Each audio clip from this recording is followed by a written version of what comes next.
On a là les deux types d'humidimètres qui s'opposent. L'humidimètre est l'appareil qui est chargé de calculer l'humidité d'un objet, d'un mur ou d'une pièce. L'humidimètre dit non destructif, qui est un humidimètre classique qui se fait par le calcul d'une résistance entre deux électrodes. Vous voyez ici, on me donne l'humidité relative de la peau. Alors ça s'appelle un humidimètre destructif. En fait, il ne détruit rien. On va plutôt dire que c'est un humidimètre invasif, puisque on pique l'objet, ou un humidimètre de surface. Ici, on a la technologie moderne de l'humidimètre non destructif. C'est un humidimètre à boule dont le principe est l'ultrason. Donc ici, en fait, on a une sonde acoustique qui va tester l'environnement humide. Alors, ça va être quoi la différence? Pour détecter l'humidité de surface, il n'y a pas de souci. Ici, il suffit de placer des électrodes pour avoir un système qui monte. On voit que on mesure exactement la résistance électrique entre deux points situés à une distance déterminée. Ici, au contraire, il suffit d'approcher, voire de toucher, pour détecter l'humidité. Si je prends une source d'humidité, voilà cette éponge mouillée, et que je la cache derrière mon plan de travail en plastique épais, mon humidimètre de contact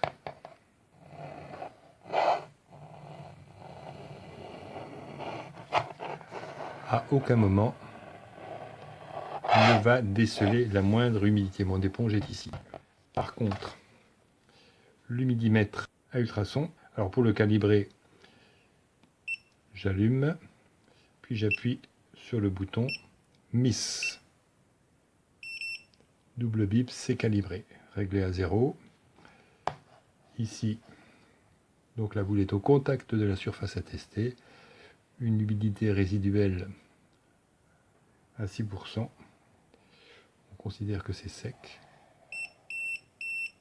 Voilà. Et je passe au niveau de mon éponge, dans l'autre sens. Je monte à 40, ce qui est très significatif. Alors comment que ça se présente? Une petite trousse sympa pour le transport et la protection, avec à l'intérieur mon appareil, un mode d'emploi en français assez succinct, un tournevis qui permet de placer 3 piles qui sont fournies. 3 petites piles AAA qui sont fournies avec, ce qui est très bien. Alors, mode d'emploi en français. Alors, c'est assez succinct. Heureusement qu'on trouve des tutos sur Internet pour bien expliquer. Alors, on va reprendre ensemble la manipulation parce que ce n'est pas toujours évident avec un mode d'emploi un peu laconique. Alors, on commence par allumer par un appui court ici sur le bouton de marche. Voilà. La première chose à faire à chaque allumage est le calibrage en appuyant sur le bouton Miss. Donc il faut éloigner de la sonde toute source. Le mieux c'est de mettre ça en l'air et d'appuyer sur Miss. Calibrage est en cours. Attention de ne pas mettre les mains. Double bip. On est à 0. Ensuite, la mesure se fait en temps réel. Le mieux c'est de mettre l'objet, la sonde au contact de l'objet. Pour mémoriser le taux d'humidité au niveau de la zone concernée, on appuie sur Miss qui active l'écran Hold, donc maintien de la mesure. En mode Hold, on peut faire un paramétrage du niveau de bip. Il faut appuyer à nouveau sur mode ici. Donc j'ai la première mesure qui se fait au niveau du seuil risque qui est réglé à 30% d'humidité. On peut le baisser et on peut le lever. Si j'appuie de nouveau sur mode, je passe, ça se voit pas bien, au mode wet, qui est à 60% d'humidité. Lui aussi, je peux le baisser ou je peux le lever. Alors ça va différencier deux types de bip. Le bip rapide qui détecte le risque et le bip continu qui détecte l'humidité. Quand j'ai validé, j'appuie sur Miss et je reviens en mode mesure. Pour éteindre, appuyons sur le bouton d'arrêt. Donc c'est relativement simple, c'est bien efficace, une technologie quand même relativement avancée. Alors le petit plus ici, c'est le pas de vis ici qui permet de le brancher sur un support éventuellement pour détecter une humidité à distance. Mais le mieux c'est quand même de détecter au contact, ce qui nous donne une référence. Einen wunderschönen guten Tag. Ich habe hier ein Feuchtigkeitsmesser. Ein sehr schönes Teil, ganz leicht zu bedienen, ganz super. Und vor allen Dingen hat man damit dann die Nässe in den Innenräumen immer gut im Griff. Ist auch gut für Brennholz zum Ausmessen, wie feucht der Grad dort ist, weil wer einen Kamin beheizen möchte, der nimmt natürlich nicht gerne feuchtes Holz. Feuchtes Holz qualmt ganz doll und brennt nicht richtig. Das weiß jeder, der so einen Kamin bedient und oder ein Lagerfeuer schon mal gemacht hat. Da sieht man ja dasselbe. Und ich finde das jedenfalls ganz toll. Wir haben viel mit aufsteigender Nässe, Mauernässe zu tun. Es gibt aber auch Haushalte, wo, sei es eben durch unrichtiges Lüften, unrichtig ist vielleicht die falsche Wortwahl, oder durch falsches Lüften ganz einfach. Davor sind wir alle nicht geschützt. Wir sind ja alle nicht gleich ganz schlau auf die Welt gekommen. Man lernt ja aus seinen Fehlern. Dazu sind sie schließlich da. Und da passieren eben auch solche Sachen. Und da kann man eben mit solchem Messgerät ganz schnell den Feuchtigkeitsgrad messen und gucken, ob da Handlungsbedarf besteht. Ich finde das super. Ich habe es hier hinten aufgeschraubt und habe die Batterien eingelegt. Die sind im Lieferumfang enthalten. Das finde ich schon mal ganz toll, sodass jeder, der sich sowas bestellt und empfängt, dann auch gleich loslegen kann. Dann wird es hier eingeschalten und hier ist die Schnellkalibrierung. Raufgedrückt und dann... So, jetzt ist es startklar und jetzt brauche ich es eigentlich nur irgendwo ranhalten, wo Feuchtigkeit vermutet wird. Meine Luft ist wahrscheinlich auch schon so ein kleines bisschen feucht. Nee, es trainiert noch. So, jetzt halte ich es mal auf die Tischplatte und da sieht man, ich muss mal so ein bisschen seitlich gehen, damit man das mitverfolgen kann. 1,2, nee, 17 kann nicht sein, oder? Ja, das kann sein, dass es kältebeschlagen ist. Der Schreibtisch ist aus Metall, muss ich dazu sagen, und da kann durchaus immer eine gewisse Feuchtigkeit vorhanden sein. Aber es bewegt sich immer wieder im selben Kreis. Ihr seht, es geht runter und es geht wieder hoch. Also es ist jetzt nichts Nennenswertes, es kommt auch kein Alarm. Maximal 23,8 zeigt es an. So, dann habe ich hier aber mal eine Pappe, die habe ich kurz angefeuchtet. Ja, so richtig feucht ist sie auch schon nicht mehr, ist auch schon alles aufgesogen. Aber ich halte mal ran. Hier ist ein feuchter Punkt. Und da seht ihr, da geht es gleich ein bisschen höher. Und kam auch schon ein Signalton, also der höchste eben ermittelte Wert war 33,3, also da reagiert das Gerät schon mit einem Signalton, da wird es schon bedenklich. Es gibt eine Mindestfeuchtigkeit oder eine zumutbare Feuchtigkeit in Innenräumen, wo man sagen kann, das ist normal, das ist, sind diese Schwankungen, je nachdem wie die Luftfeuchtigkeit ist. Aber es gibt auch Feuchtigkeitsgrade, bei denen es wirklich bedenklich wird, wo man dann tatsächlich was tun muss, wo man gucken muss, woher kommt das und wie schaffe ich Abhilfe. Und dafür ist solch ein Gerät, das wirklich so leicht und so einfach zu bedienen ist, ganz, ganz doll wichtig. Das ist richtig toll. Ich empfehle das sehr gerne weiter. Also wenn ich damit umgehen kann, kann es jeder andere auch. Und darum ist es einfach top. Ich danke euch für die Aufmerksamkeit und wünsche euch noch einen schönen Abend. Tschüss! So Leute, das ist dieses Messgerät für Feuchtigkeit, also eine mega geile Sache. Ich hätte mir gewünscht, dass ich es damals früher gehabt hätte. Zum Glück ein Kumpel hatte sowas und das misst die Feuchtigkeit in den Wänden. Wie funktioniert das? Ganz einfach. Wir haben hier eine Antaste, dann muss man hier auf Kalibrieren gehen. Jetzt nimmt er quasi hier, jetzt kalibriert er sich. So, jetzt ist der fertig und jetzt geht ganz einfach voran. Ja? Wenn ich mal hier an unsere Gipskartonplatte, da habe ich natürlich geile Werte oder auch nicht. Ja, hier dahinter war es noch verhältnismäßig nass. Man sagt so bis 40 bei Altbauten, das ist jetzt hier unmittelbar dran. Hier sieht man das auch, die sind nur dran geklebt. Ja, wenn ich jetzt mal hier messe, ein bisschen weiter, wo wir ein bisschen mehr Luft haben. Ja, da sehen wir, das sind Idealwerte, so wie es auch sein sollte.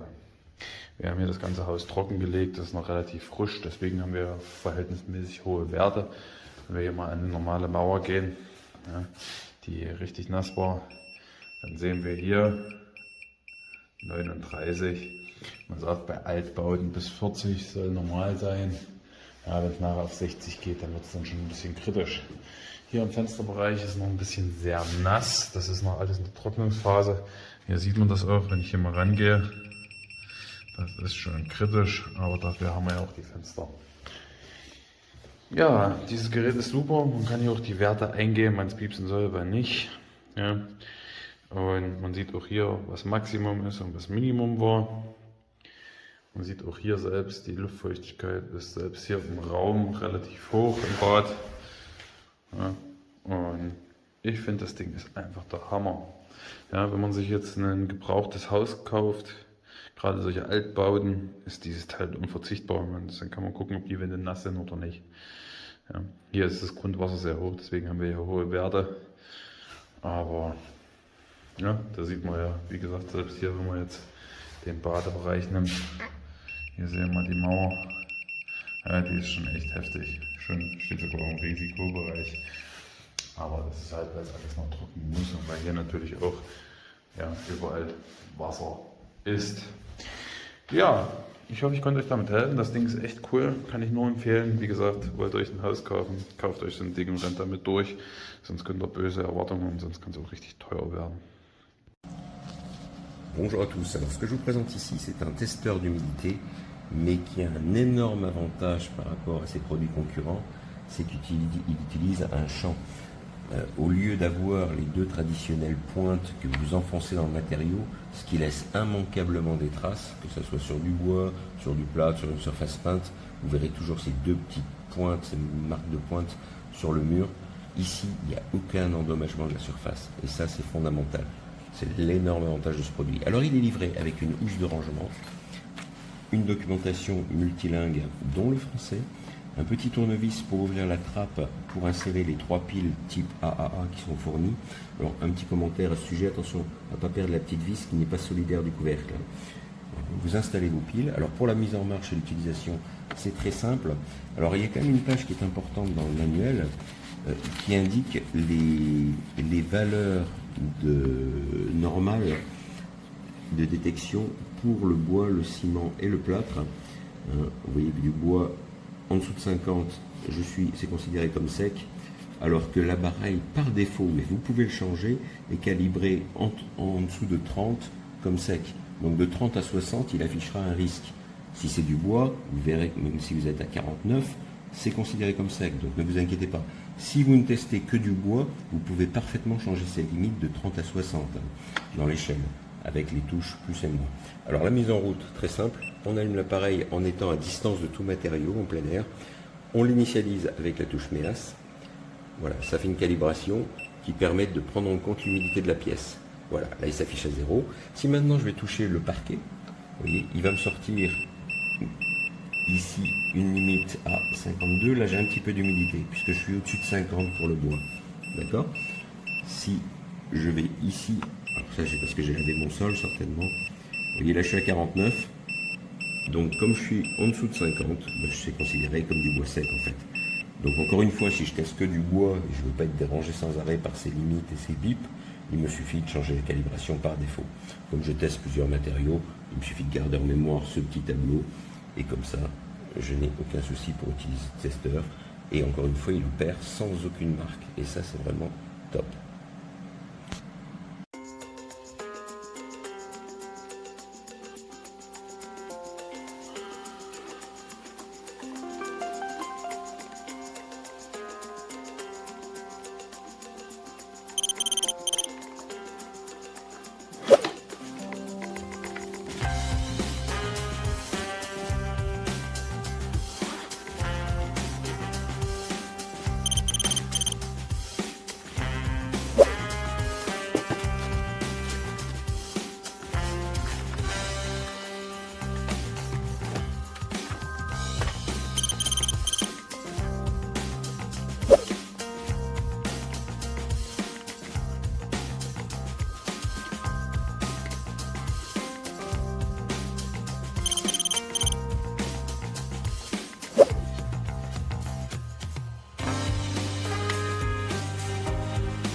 Also der Bereich ist noch komplett trocken.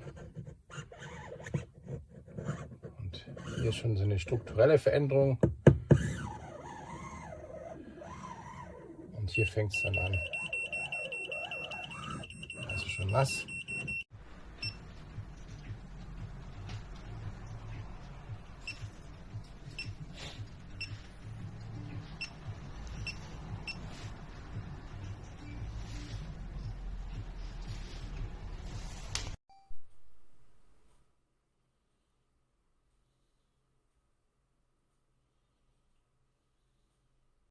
Und die Nachbarn haben sie